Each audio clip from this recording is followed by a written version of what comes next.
If you see now, let's come out the oil platforms. Okay, what does it mean? An oil platform or oil rig is a large structure used to house the workers, machineries needed to drill and or the extract oil and the natural gas to the wells in ocean and bed. Okay, when we say oil platforms, basically it falls under two categories. One is the process platform where the processing happens of the oil. One is the LQ platform. It means the living quarter where the accommodation people they need to stay there. Okay.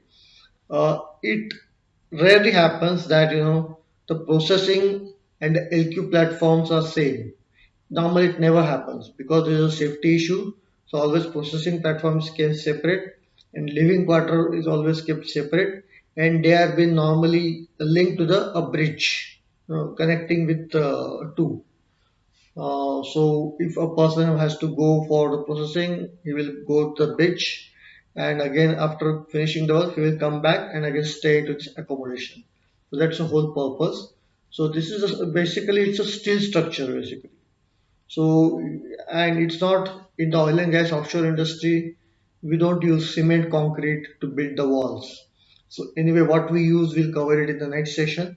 But just to give it an idea, the oil platform or oil rig is a large structure used to house the workers and machineries needed to drill or extract the oil through the ocean bed. We call it the ocean bed. Okay, so ocean bed means nothing but uh, a structure or surface of the ocean from where you are going to take out the oil. In simple, I'm going to keep it as simple as possible to understand without using any too much technical stuff. Then second is depending on the circumstances, the platform may be attached to the ocean floor, consist of artificial islands, or it could be floating. As I explained earlier, if the ocean bed is lying at 7,000 feet below, then there's no point in putting the structure, okay, because it cannot be stable. So in this case, because of the waves pressure is too much. Waves are there, then again the wind is there. Then combined effect of wind and waves is all together different ball game. So here what it is but it's been done that there are several types of platforms as we saw earlier, and these platforms are normally designed in a way that it could be floating one, it could be an artificial island, or it could be an ocean bed. It's very interesting subject, but no, we'll be focusing only pertaining to HVAC, and so we'll cover only basic terminologies. So generally, these oil platforms are located on continental shelf through the technology, and as the technology has gone up, the drilling and production in the deep water becomes much more feasible and profitable. As we seen earlier, there was a lot of risk because technological advances were not there. But now, since the technology has gone up, now people are using the technology and making the platforms much stronger to go into the deep water and do the drilling than the earlier. Now it has become much safer as than earlier.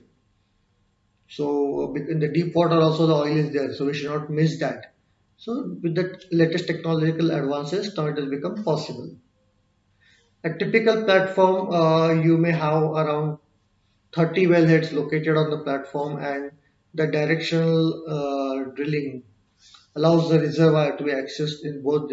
This is a bit technical, but I meant to say that with these technological advances, you can drill a bit more and can be more profitable.